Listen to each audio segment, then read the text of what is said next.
ఏదైతే పోరాట వేదిక ఇది పడ్డదో అగ్రకులాలకు భయం పుట్టింది. ఎందుకోసం భయం పుట్టిందంటే ఇది పోరాట గడ్డ కాబట్టి ఈ గడ్డలో ఈ టెంటు పడ్డది అంటేనే అగ్రకులాలకు భయపడ్డట్టే. ఏదో సాధిస్తారని భయంతో బతుకుతున్నారు వాళ్ళు, కానీ ధైర్యంగా మేము గెలిచామని బతుకుతలేరు వాళ్ళు.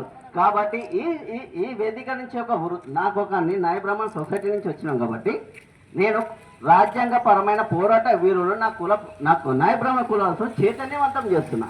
ఈ చైతన్యవంతం నుంచి వేదిక నుంచి నా వాట్సాప్ గ్రూప్లో పోతుంది కాబట్టి నేనంటే న్యాయ బ్రాహ్మణ ప్రతి ఒక్క వ్యక్తులారా గ్రామాల వార్డు మెంబర్గా సర్పంచ్లో ఓట్లేయండి. ఈ ఓట్లలో మనం ప్రతి ఒక్క కులస్తులను అడుక్కునే హక్కు మనకుంది. ఏది నీకు చిన్నప్పటి నుంచి చచ్చిపోయేదాకా పని చేస్తున్నా, నాకు ఏదో ఒక ఓటు వేయండి ఈసారి అని హక్కు కంపల్సరీ ప్రతి ఒక్క వ్యక్తులము నామినేషన్ అయ్యాల్సింది కంపల్సరీగా కోరుకుంటున్నాం. మీ అందరి కోసము మేమంతా పని చేస్తాం. అలాగే రాబోయే అసెంబ్లీ ఎలక్షన్లో కూడా జంపల రాజేష్ ని ప్రత్యేకంగా ఒక ఏరియాకి ఎమ్మెల్యేగా నిలబెట్టడానికి నేను బాధ్యత తీసుకుంటున్నాను. ఎందుకోసం అంటే తెలంగాణ జిల్లా మొత్తం నేను ఒక సిస్టమ్ తీసుకొచ్చిన, ఎందుకు ఐక్య వేదిక లాగా. కాబట్టి నా కుటుంబంలో ప్రతి ఒక్క వ్యక్తి మీకు ఒక చిన్న ఖర్చులాగా అనుకోని 10 రూపాయలు పక్కకేయండి.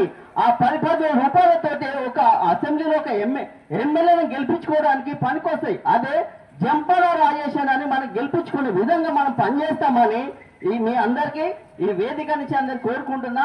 నాకు ఈ అవకాశం ఇచ్చిన ప్రతి ఒక్క హృదయపూర్వక నమస్కారాలు. ఇప్పుడు హైకోర్టు అడ్వకేట్ అన్న ఎర్రపల్లి హరీష్ గారిని మాట్లాడవలసింది.